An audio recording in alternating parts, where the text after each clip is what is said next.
left off Reish Dalet in the Maharal.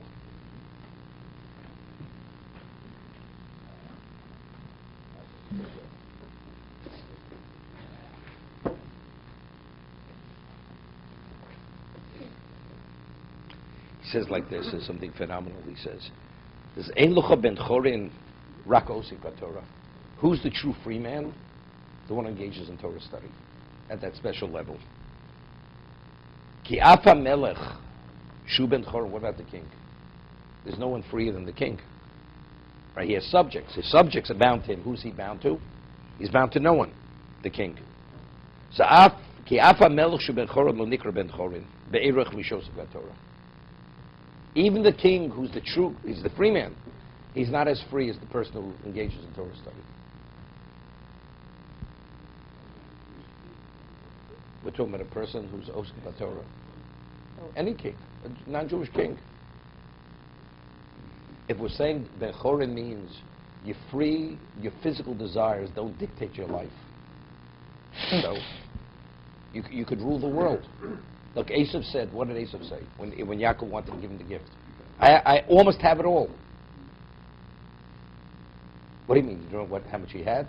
Because unless you have it all, you don't have it all. So if that's the case, you'll never have it all.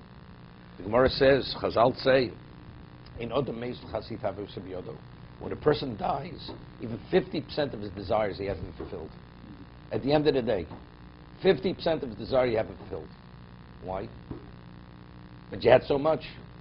If yesh lo money, you wrote some Mosayim, the more you have, the more you want. There's no end to it. But if a person puts in perspective, and he lives not as the physical being, and everything, it's for a purpose. So that I eat is to live and to serve Hashem. So I'm spiritualized. So I'm a true Ben Chorin. My hunger dictates my life. Right? Nothing dictates. Only God dictates your life. Whatever Hashem wants, that's what it's about. So when we say Ben Chorin, what do you mean? You're not a Ben Chorin. Right? We said, Balabayis Dochek. Right? The Mishnah at the end of Pirkei Avot before. What do you mean? You're an employee. The employer is pushing. The employees are lazy. Right? And the clock is ticking and the time is short.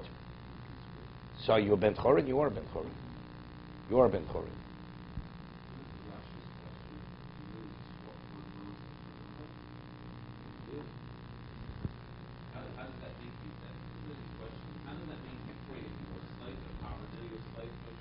Let me ask you a question. Okay, to Russia.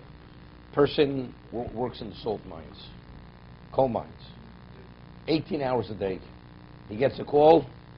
You're going to be the advisor to the king.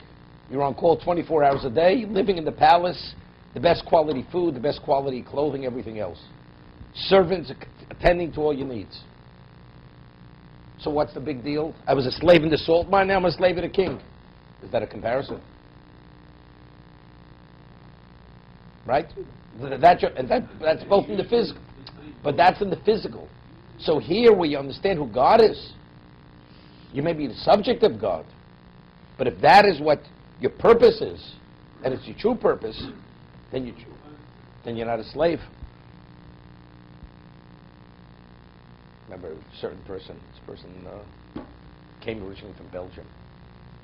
And he's a fancy guy. Today's probably close to 90 years old. Still alive. And he says, and he was already affected very much by Haskalah Jew.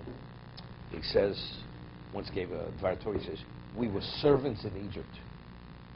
Servants, the word slave is it's too heavy, The Jews were inmates in the concentration camps, No, he didn't say that. It's like saying the same thing. We were servants in Egypt. Well, we brought the king his cup of wine. You were a housekeeper. That's where we were in Egypt.